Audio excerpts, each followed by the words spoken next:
My daddy was a railroad man. He got his start in the Blue Ridge Mountains of West Virginia. But Daddy was ambitious and smart. He knew how to keep his eyes open and his mouth shut, so it wasn't long before my daddy knew how to build a railroad. Everything from cutting right away through the heart of the swamp, digging a ditch to drain off the water, leveling the grade, setting the ties, and then laying that steel as straight and true as an arrow. Now, the great railroad lines with their great names, which have meant so much in our history, are well known and legendary. Southern Pacific, Union Pacific, New York, Central, Baltimore, and Ohio, to mention only a few.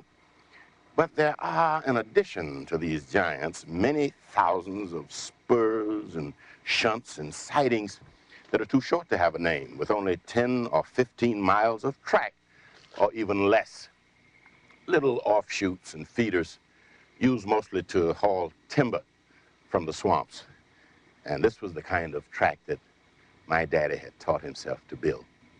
Good job, paid well, providing a sort of working class glamour. Definitely not the kind of job for the average black man to be holding.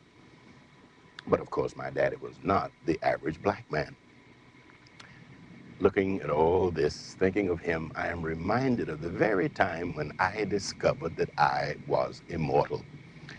I was riding in the back of the wagon, and my daddy was driving along, talking to my grandfather, I think, who was sitting on the seat beside him.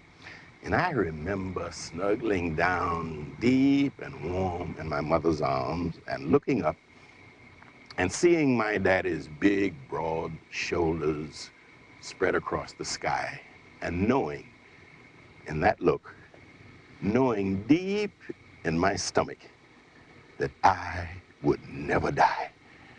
And do you know, to this very day, I have not died.